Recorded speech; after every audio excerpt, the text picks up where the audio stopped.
Hello, everybody. I'm Luca Bigliardi. I'm the president of the World Council of Architects for FIABCI and president of Italian chapter of FIABCI.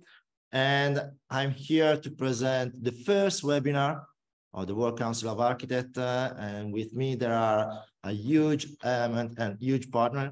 So we have Andreas Binkert from Nuesch, development company from Switzerland. We have Hannah Dietzsch. She is from São Paulo. She is the owner of Arquitetura da Convivencia. And Kris Yao from ARTECH, Taiwan. Thank you to everyone.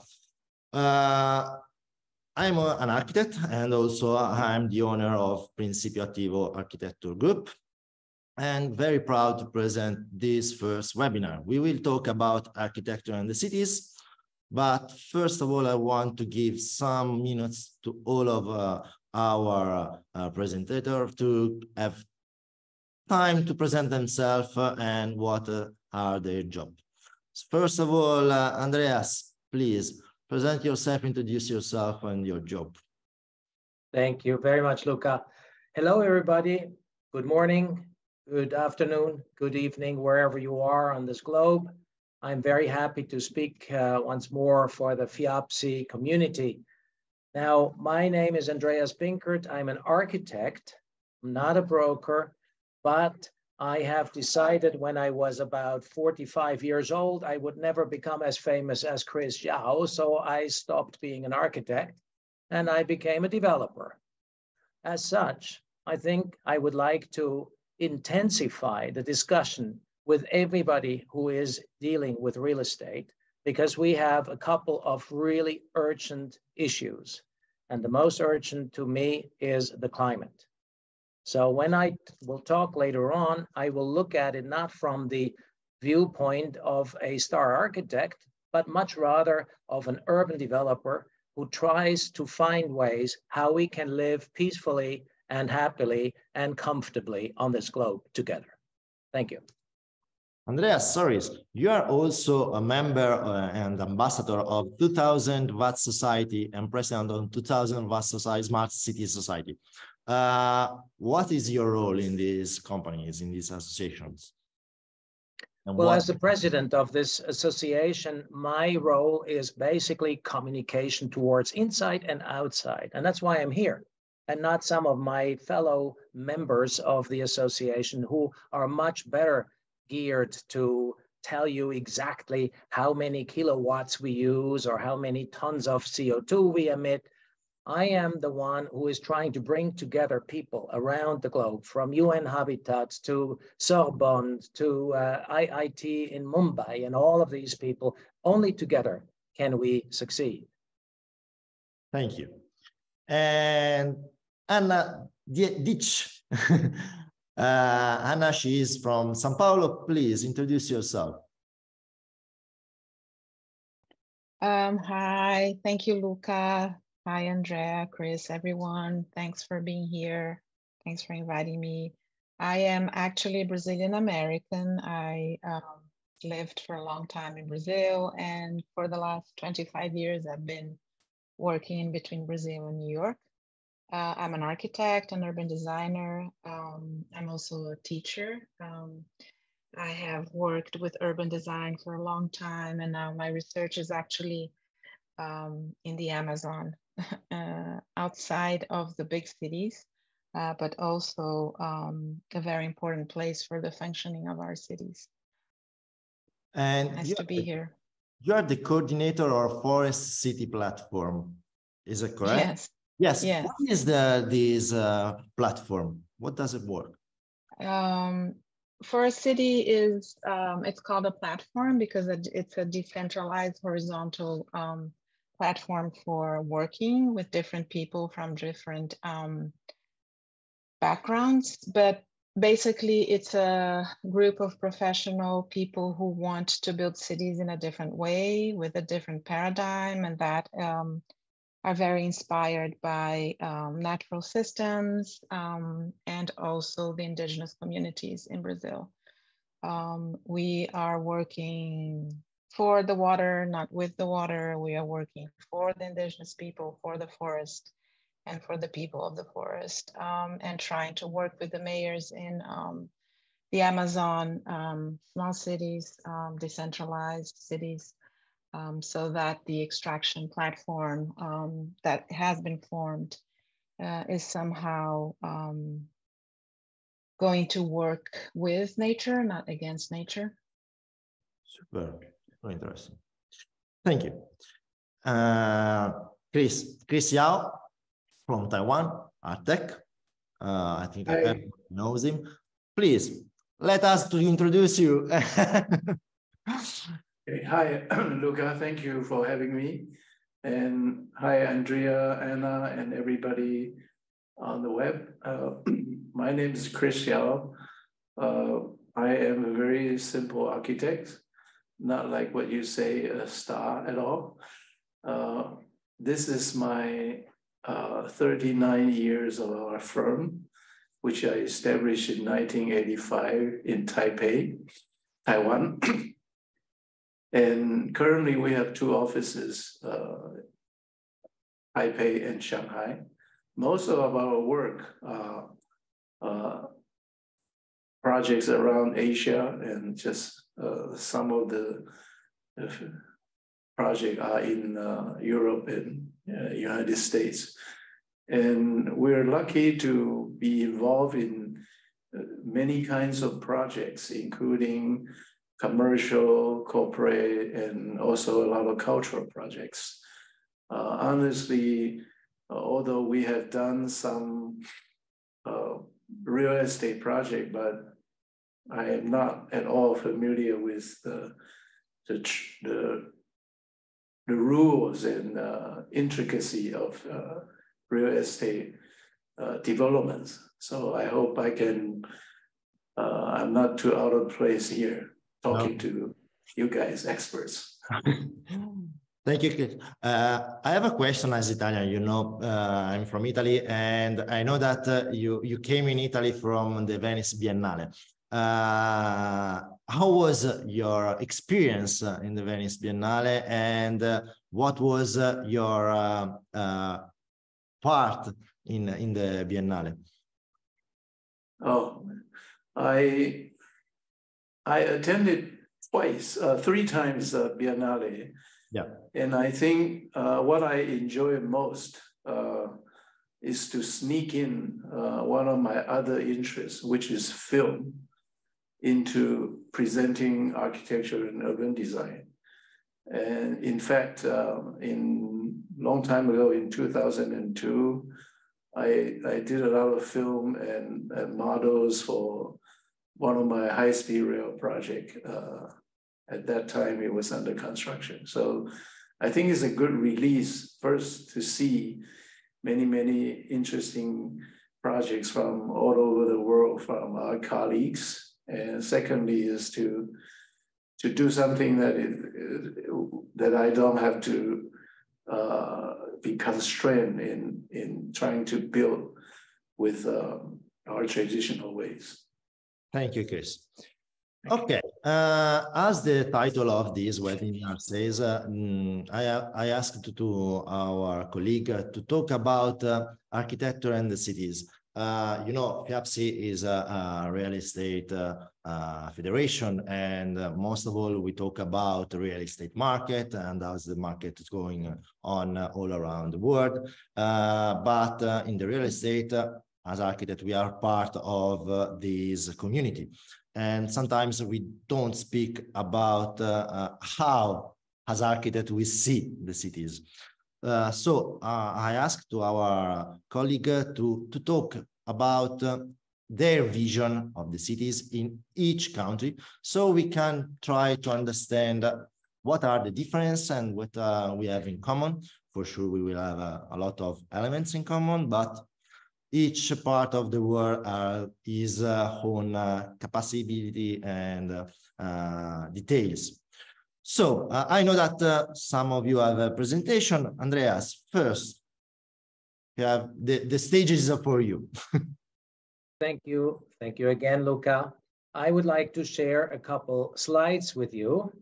And I hope it works because, you know, I'm in Luca's country right now. I'm in Italy and enjoy my vacation. So I hope it still works. Can you see my title page? Perfect. Perfect. Okay. So what I'd like to talk to you about is the topic of how can we make resilient architecture that survives the next 50 to 100 years together with us in a smart way. I mentioned that before. What I did not mention is the smart part. And you always will ask, well, what is smart? Is that high tech? Is that luxury stuff that only rich countries can afford? And my answer is no, it is not. It has very much to do with architecture and with the city. And I was very happy when I heard about the title of this seminar, because my old professor, who unfortunately died relatively young, his name is Aldo Rossi. Luca, of course, knows him as fellow Italian. All of Italians know him. So he wrote a famous book called L'Arquitetura della Città, and that's exactly what we're talking about. So what I'd like to share with you is his belief that architecture and the city are connected intrinsically. You know, we go back to Mesopotamia, or we go to Greece, or we go to the old Rome, the eternal city. The patterns of urban living are always the same.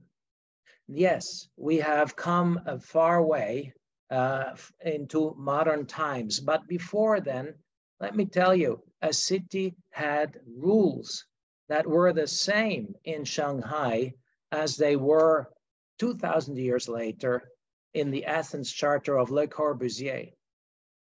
We need density, we need mixed use, and we need connectivity.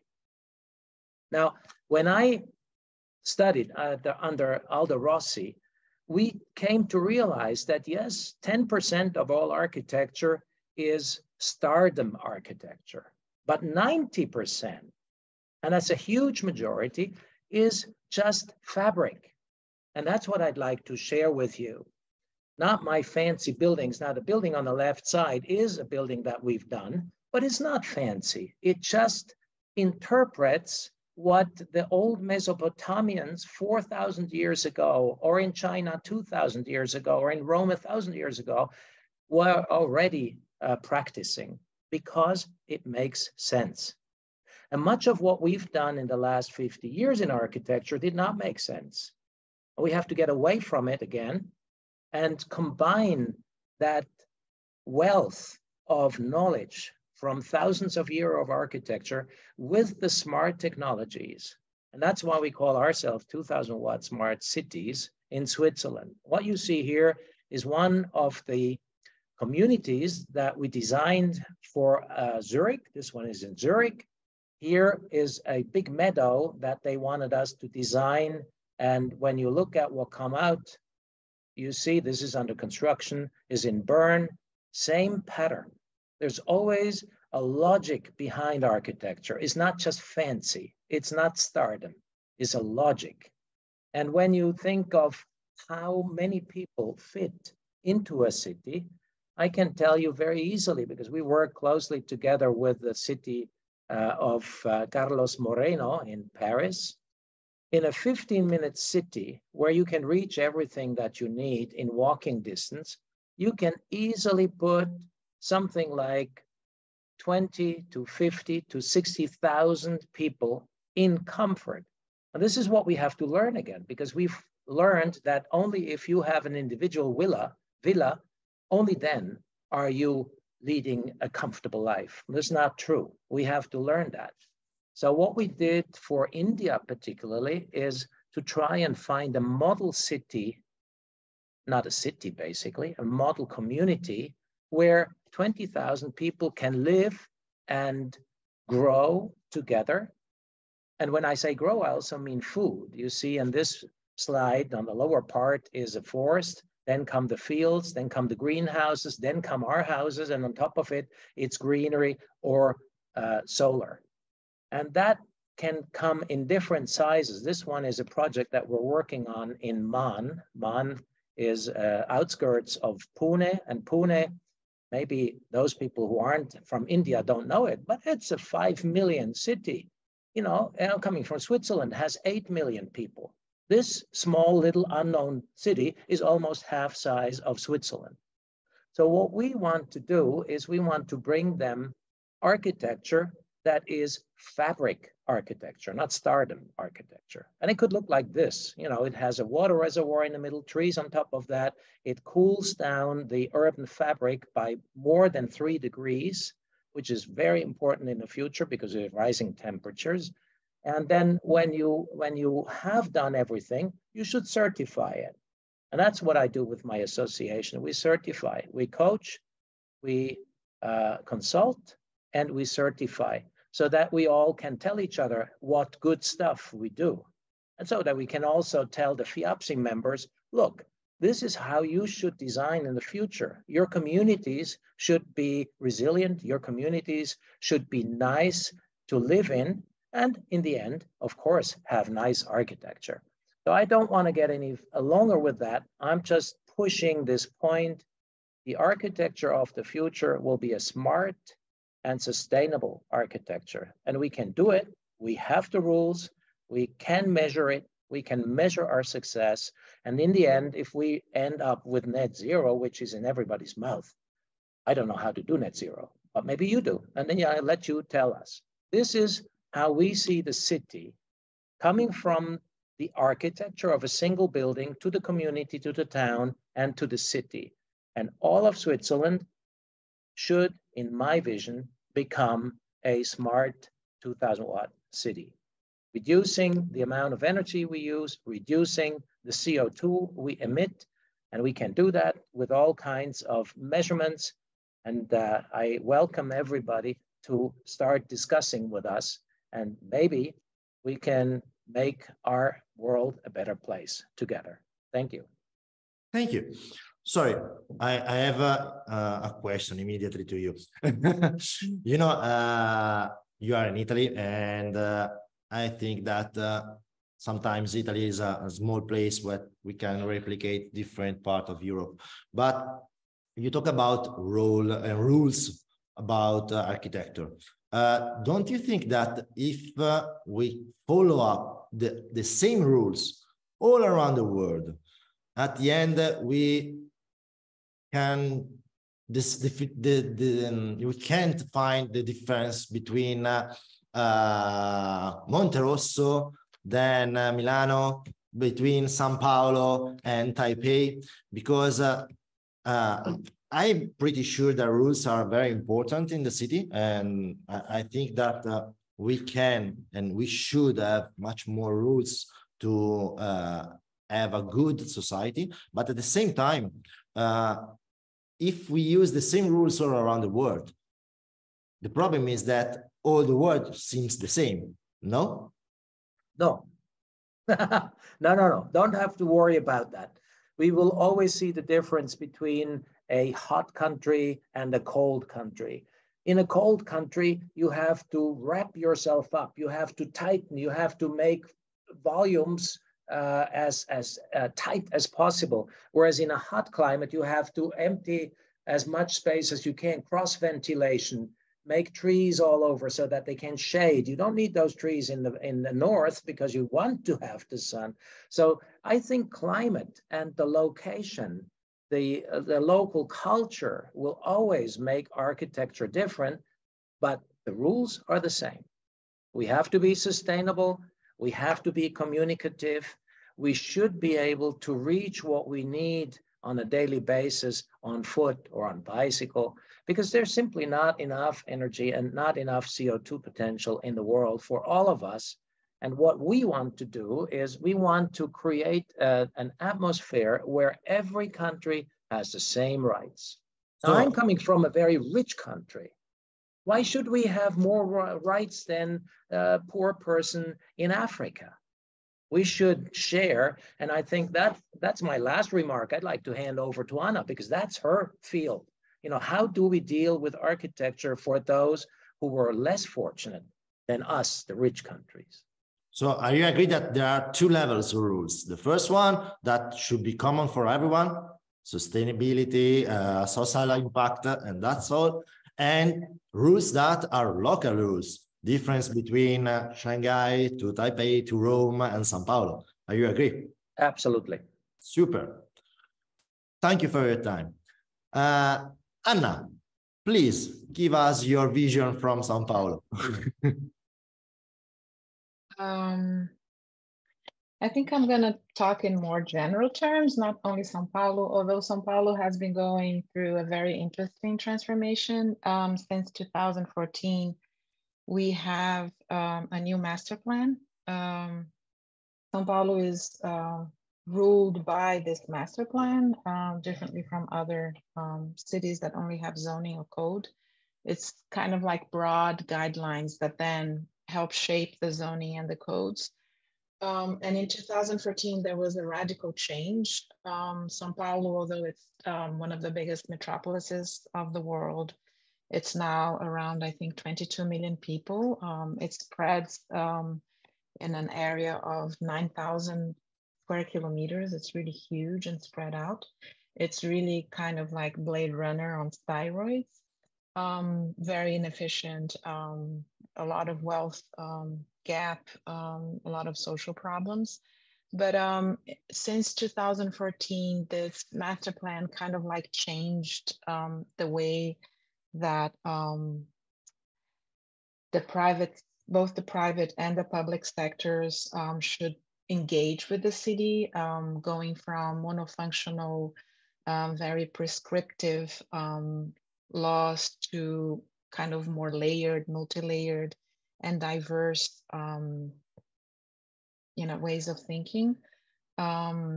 So that was very interesting to see, like having worked for the last 20 years. It was interesting to see this change and how the importance of architecture was then minimized or joined by this new thinking that is really about the interstitial spaces in between private real estate, right? So how do you build the city and not the buildings, right? And this was like a major change. But I don't know, I think, thinking about your future question, Lucas, about technology and hearing Andrea talk about also technology. I don't know, I think what I want to say is maybe invite the discussion about maybe degrowth. Maybe we need to think or rethink our paradigms in a very broad way, and it's really kind of like not specific to a territory or a place, but maybe we need to rethink the way that we see land ownership, the way that we see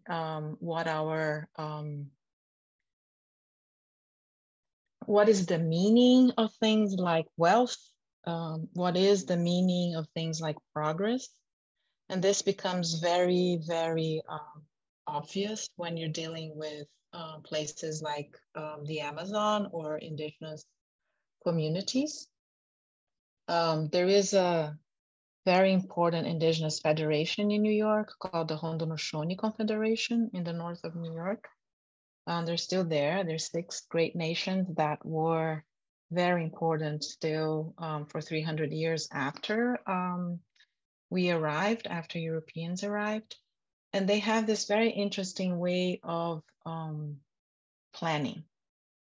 They think about 7 generations, right? So when you talk about something or you position yourself about something, you have to remember you're here. There's 3 generations that came before you, and there's 3 generations that will come after you, right?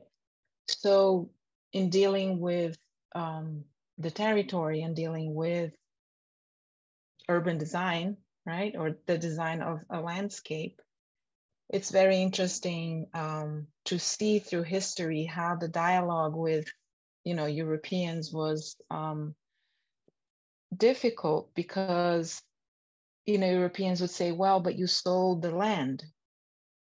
You gave us the right to exploit your land because you sold it. And they would say, well, how could we sell it? Yes. If we don't have on the table the 3 generations to come and the 3 generations that came, I can't sell something when I don't have the opinions of, of these other 6 generations. So maybe what I'm saying is that somehow slowly, because of climate change, because of all of the kind of crisis that we're living, we will start gearing to a very long-term planning, and distort also the way that we feel time, right? That's not the short, but the long, for the 3rd, for the 4th, for the 5th generation, right? Anna, so, do you anticipate? That's what I'm gonna say. No, super interesting. But you anticipate my question, and I take advantage of it on your question. You talk about 6th generation, 7th generation. Okay, so 3 generations after us. Do you think that the new technologies, the artificial intelligence, could help us thinking about what will happen, and gave us different kind of options of what will happen if we can plan the city in this way, on that way? You're talking about that São Paulo is going to make a new master plan, okay? Did you use, or did you try to think about using technology to show how the city will grow? Because in Italy, we make new master plans of cities, but thinking about 4 years later, and that's enough. We didn't think about 3 generations after. Now we are going on the renovation of our ancient building. So we try not to use land. This is our point at the moment. Okay. Do you have the same vision in Brazil? Did you try to not use land and use new technologies to think what happened in the future? I don't think São Paulo is there yet. I think we're still, in cycles of 4 years. Politically, our country is very complicated, a lot of corruption, a lot of social injustice, as you know. But what you say is interesting, right? I think that technology gives us speed, right? Going against what I'm saying about, elongating time. I think that in a way, technology could shorten decision processes, or by envisioning very quickly, right, what all the options are, and putting it in imagetic terms, right? Because that's very important. And that's one of the things that us as architects are trained to do. And I think it's one of our assets, right? That we not only imagine, but we make it tangible, right? Even when it's not real, yep. Right? So I think there is a role there that could be very interesting, but I'm always very skeptical about this, idea of technology. And I'm sorry to be so kind of like reactive, but what are we doing with technology now? We're trying to colonize Mars in a private rocket, right? So it's really the question about how you use and for who you use technology, right? I think that we have, we have a goal. I think cities are great assets, right? They're platforms of extraction. They're the way that our global market and our economy, our, whatever it is, organizes itself, right? But it's also the place where we meet people, right? Where we amalgamate thinking. And that's why my office is called Arquitetura da Convivencia, which means architecture of interaction, right? I think that there's only, possibilities of understanding alterity and understanding the other if you are with the other, right? The thinking or the image of the other is not something that is so powerful as the presence of the other. But at the end of the day, what are we aiming for, right? I think that maybe we should be aiming more for the right to our own subjectivity, right? Not for the objective efficiency, right? But the right to fulfill our own capacities as individual and as communities. And in Brazil and the developed countries or underdevelopment countries, there's a lot of waste. A lot of people are not fulfilling their own capacities, right? For material reasons, for whatever reasons. So I think maybe we should all kind of remember technology or not technology, right? Like, what is the paradigm? What is the thing that we're looking for? I'm sounding a little bit moralist, but. Thank you, really. We appreciate it. Kris, please. Yes. For you on your vision of your city, and after this strong comment of Anna, I think that we can have a lot of discussion from that. Okay. Thank you, Luca, again. Very interesting to listen to Andreas and Anna's more macro and more visionary thought about city and architecture. I will probably present what I'm going to say on a more micro perspective from an architect working on urban projects and trying to answer the given topic of how architecture can change our cities.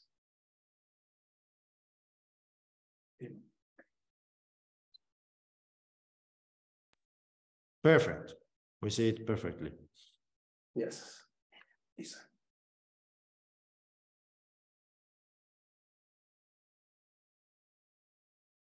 Can you see? Yes. Okay, good. Basically, my presentation tried to answer this question posed by FIABCI and how architecture can change our cities. I guess it means to change our city for the better, I hope. So I would like to recall what Lucan says, that the street is a community room of human agreement. And street is the major composition of a city. So definitely the city is also a human agreement. And human agreements are complicated. Therefore, a city maybe is a harmonious one, but it may look chaotic. And in fact, the city that I live in, Taipei, is exactly like this. So do many other Asian cities. And I think a good city should encompass sufficient complexity, rich diversity, and it should also be inclusive. And it should also grow incrementally over time instead of being built instantaneously. A good city, I think, needs to constantly evolve over time. And continuity and creation are both indispensable for the sustainability of a good city. In Asia, we can see, unfortunately, quite a lot of instant cities. They are banal and they are boring. So I think only through time and generations of people's involvement can a city be truly attractive. The majority of our architectural works are located in cities, although they may have various functions, such as commercial, cultural, schools, transportation, high tech. But there are some principles that we always try to implement into our urban projects in hope to make the city more interesting, more welcoming, more sustainable. So I will quickly now use some of our recent works to illustrate these efforts. First, I think preserving memories and creating new meanings is very important. Like just mentioned earlier, the city evolves. And so it's crucial that the memories do not get completely wiped out while renewing parts of the cities. Maintaining collective memories will provide a sense of continuity for the people, while creating new meaning will bring new visions to the city.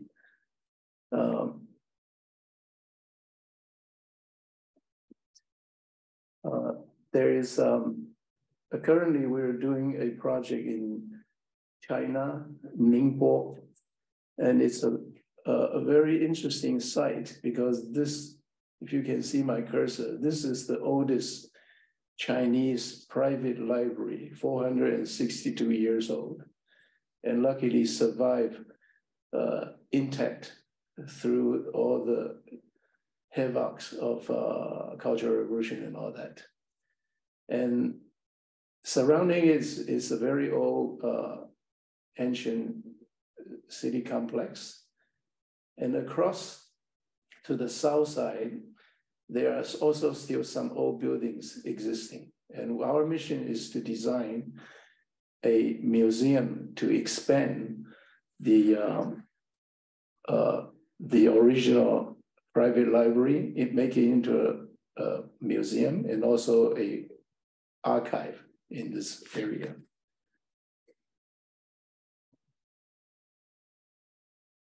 So this is a general look. Because of the sensitivity of the old buildings, the planning restriction is very strict on the height of the massing and or the outlook of the new buildings.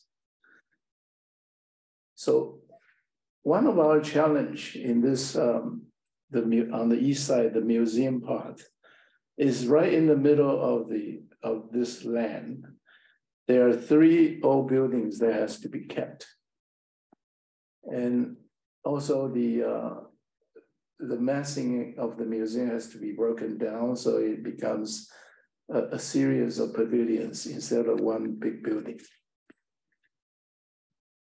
And in order to preserve those buildings, but still create a very special connection to the past, and also to fulfill the requirements of the space for this museum, the underground museum, we basically keep the buildings, but take out the floors.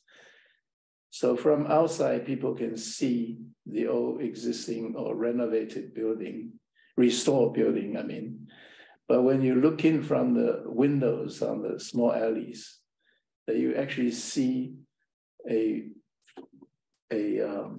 very modern installation inside the building. And while you are underneath, you can see all these old buildings become sort of a skylight and vaults above. So this is what you see when you're underground. And you can see all these Chinese old books presented in a very new modern way above, and with the skylights coming down, and you can see the old buildings from below. So that is our trial to maintain the link to the past, but also create new meaning for this. And second point, we always try to create urban sanctuaries. City life is very intense always. So whenever we can, we like to provide public spaces that give people a sense of relaxation, a place to breathe, to contemplate. One of the buildings that we just completed is in Hainan Island, which is at the south tip of China. And this new area is planned. The urban design is planned by Spanish architect Ricardo Bofil's office. The idea is to have a very European city grids that emphasize the the scale of the street, so that all the building has to push to the edge of the block to form the street space. And we are one of the first building to be built. But because this area is in a subtropical climate, it's not quite as same as Europe. So what we have done is to have this building push all the way to the edge, but we create, apart from the sidewalks, we create the whole ground floor as a penetratable space. People can move through this inside of the block. And when you move inside, also there are sunken courtyards. The whole ground floor is 10 meters high, so you can actually see through. And the weather is quite humid and hot here. But once inside, you actually look up and see a green atrium.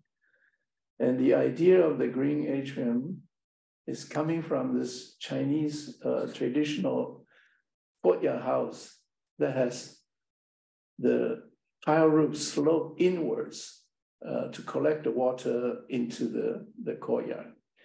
Of course, water in China, in Chinese culture, means two things. One is water for drinking or washing. The other represents fortune. So the water cannot go out, it has to come in. So we use the same idea to irrigate all these plants inside. And when it's built, the microclimate of this building in the courtyard is amazingly low, about 2-3 degrees low.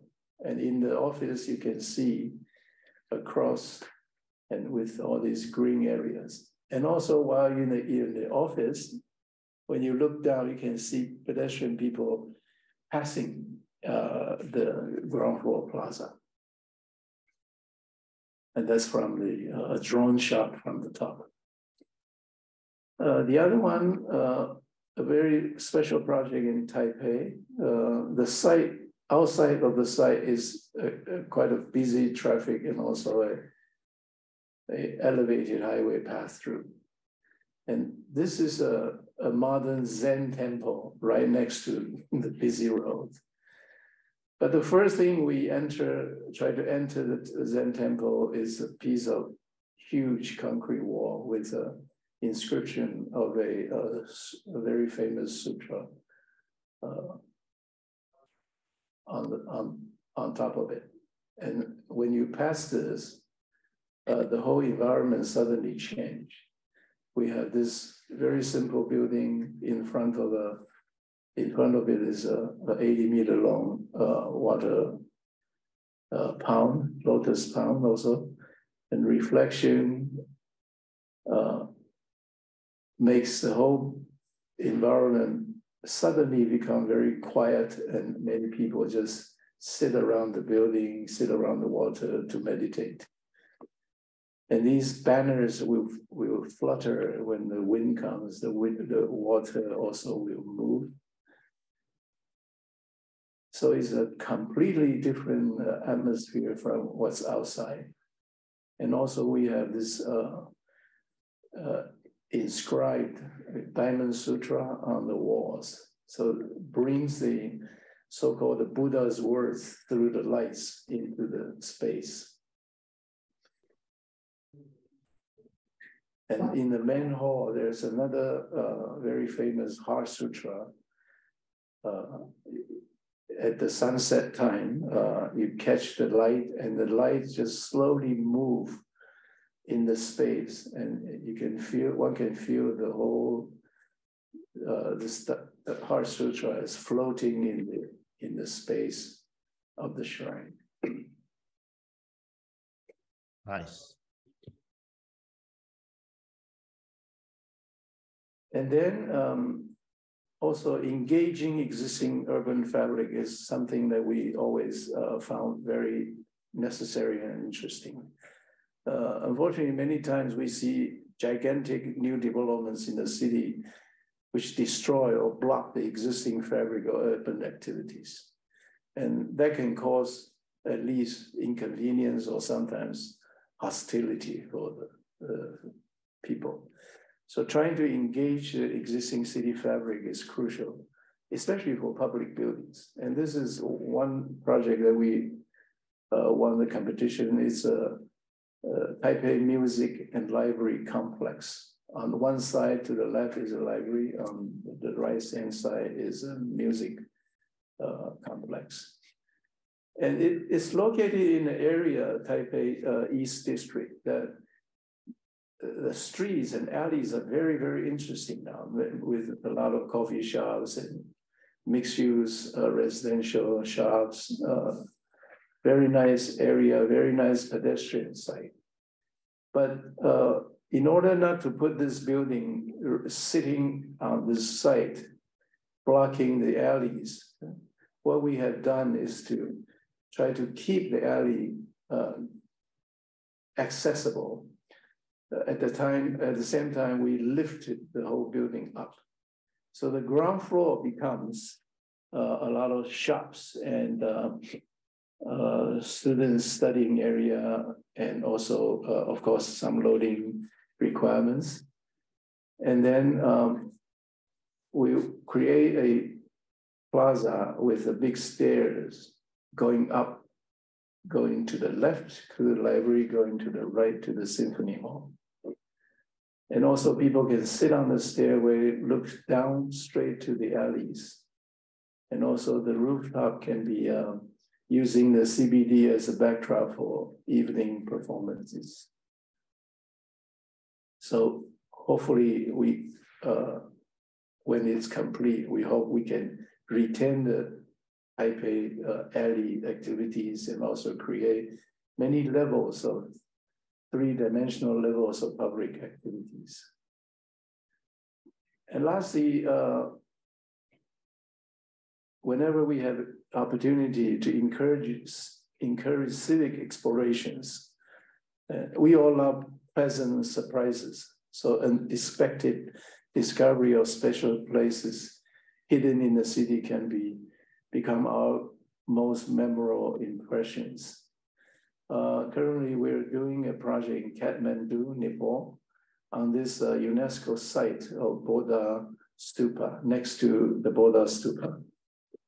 And because of the UNESCO site, all the buildings around it also has the very strict Nepalese style requirements, and also the height and all that. So our site is here. It's a very narrow short front, but in the back, there are, to the left, there's a piece of land, to the right, there's a piece of land. So the idea is to put this is for a kind of a spiritual, cultural center for young people. To the left, we will build a building with meditation halls, assembly hall to show drama or movies, and also yoga rooms, library, etc. To the right are some like hotel rooms that people can stay here. So the idea is to, how do we get from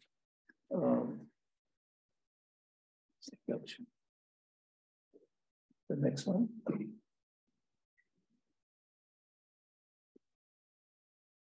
Sorry. This is what it looks like around all the shop around the stupa. It's very busy, a lot of people, lots of color, very complicated, very lively the Kathmandu scene.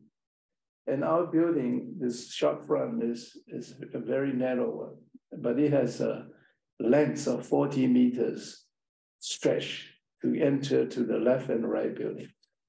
So what we have done is following the Nepalese requirements, but once we're inside, there's a 5 meter tall, 40 meter long red tube with nothing on it except a Buddha statue at the end of the tube.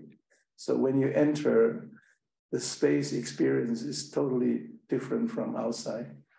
And then you turn left or turn right to the buildings, to all the functions. And lastly, this is a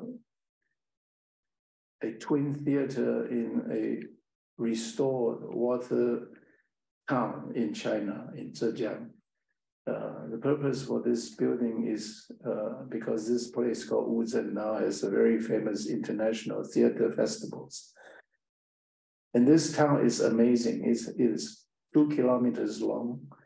The whole thing is very well restored, but everything you see are really old stuff. These boats are all over 100 years, and all the building, although they are restored, but all the materials are old. So wherever you see, you seem like going back in time to 19th century or 18th century Chinese water village. So building this theater, we use all the old materials, and of course try to hide it in the distance. And the two back-to-back theater, one cladded with all the old wood, all the grills that we made from old wood, ship wood. And the other side is using the huge city wall brick to form the building exterior. So inside, you can see the reflection from the water through the grill. And also we use local blue dye materials to decorate the theaters. And in the evening, you can take a boat to see the ship, or you can walk to the ship. And it's situated in this old town. Although it's a new building, but it's something for people to explore. And I think cities are organisms. Individual buildings are one of the components of the city as a whole. They're just like drops of water in the ocean. But with architects' effort to create engaging, surprising, and sustainable architecture, the city can be a better place in the future. Thank you. I'm presenting from a very personal, very micro scale from a point of view of an architect to look at this. Thank you, Kris. Very, very nice. I have a question about the topic that Anna gave me before to Andreas. Andreas, do you think that the new artificial intelligence as developer could change our role as an architect? For example, with the AI in the future, I can put all the rules that I need for a new development, a new building. And in 15 minutes, I can have 50 different projects of buildings and cities. Do you think that this will solve everything? And as an architect, we are useless? Or you have another vision about the AI in the future? Well, I think my vision may be a little bit of a conservative vision. I am not the generation that believes that the computer can do all their work. The computer can help us, the robot can help us, and the artificial intelligence can help us, but we have to control it. It cannot control us. So I agree that maybe if we put all the rules and regulations in for a particular site or for a particular climate zone, we can ask AI pretty soon to come up with designs. But we are the ones who have to select them and find out what meaning that this design may have. You know, we all work with 3D modeling, and we all work with a lot of big data. Currently, we're engaging with Google to get as much data on each place on Earth as we can get. So that's certainly exciting. This is great, but I'm a bit conservative in that I say, in the end, it's us, it's the people who have to take responsibility. Thank you.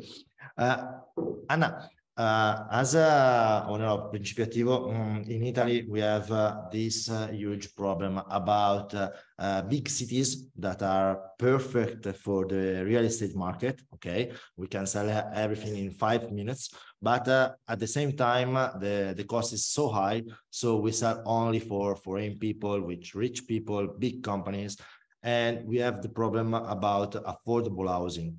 Okay, we try to work on it, and municipality and the government try to work on this problem.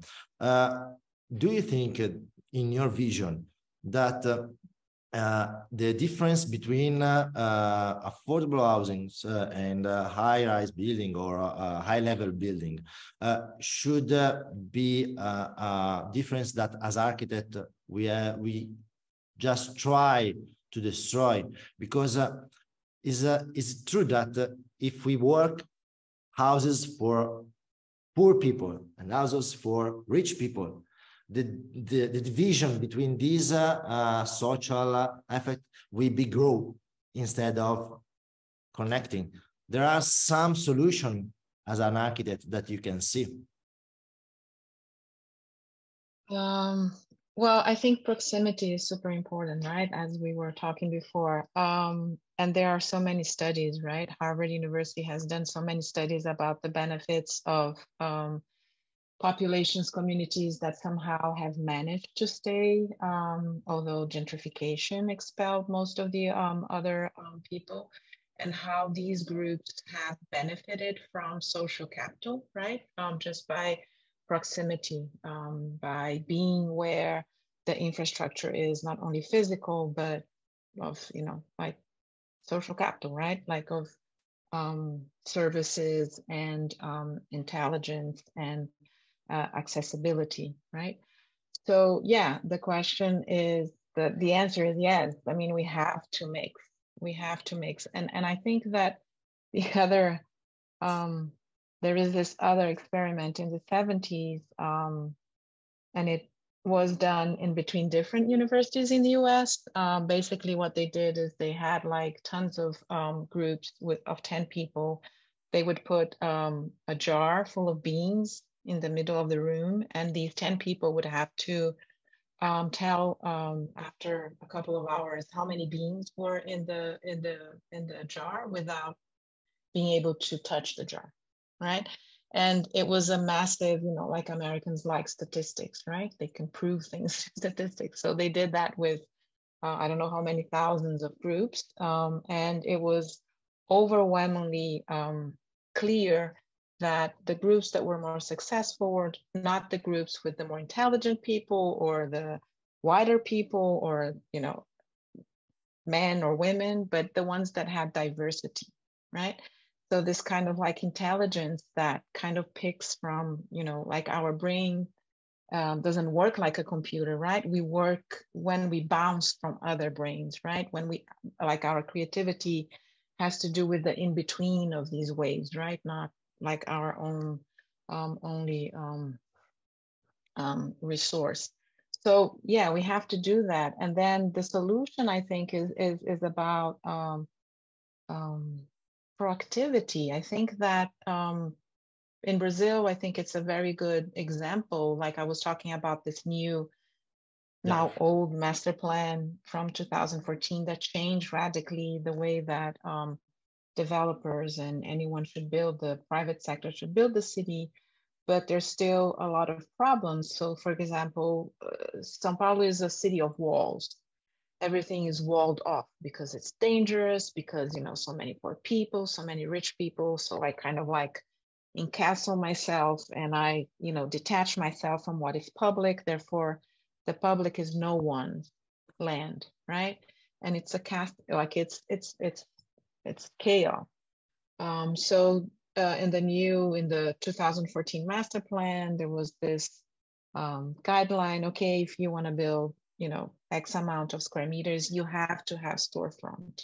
You have to have life, right? I mean, New York has been doing this, and so many cities have been doing this for so long, but it was kind of a radical change. So what happens is that a lot of developers, they do that because they have to, but they do it in a condition or in a place where there is no pedestrian traffic. So these places are not rented by anyone, and they become even more dangerous, right? So I think there is, especially in countries that are under development, that wealth is not so abundant. We have to remember Brazil has a GDP that is 15 times less that of the US, for example, with, 250 million people. So I think there is a role from the private sector, and I'm talking about us as architects, I'm talking about us as developers, I'm talking about us as investors, to make that effort, right? So what do I need to change? It's the 100 blocks around my site, right? What do I need to change, and what can I do to change beyond my own site, beyond my own project, right?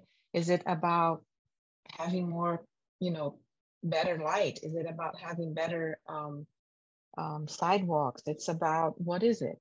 And I think that we should carry that because we can, and other people can, right? And I think that all of the incentives in New York, for example, for mixing low-income housing into big, richer development have been successful. Okay, last question. In 2 minutes, Kris, you are famous about your architecture and the interaction with nature. Do you think that architecture should use material from the land on which it will build, or we will build for everywhere, steel and concrete, because it's easier? Of course, I would very much support the local materials, because not only it's more environmentally friendly and economical, it also expresses the locality of the buildings. Like I'm amazed by the Kathmandu project, the workmanship. Normally we think about Kathmandu, we think the buildings are not so great, but the brick craftsmanship is amazing there. And also the wooden theater that I show, we use the old wood and old city brick is about this big. And they are all produced locally or recycled from the old city walls.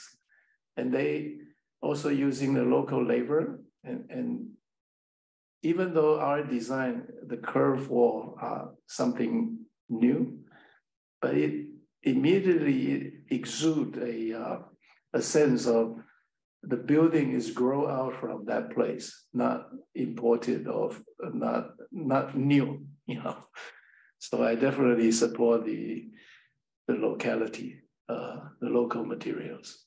Thank you. Thank you to everyone. We just passed 4 p.m., so our time is finished. I would like to continue because the panelist is so interesting, really. Thank you to everyone. Sorry, I have a question. Straw panel for the wall and roof construction is the right solution for the future.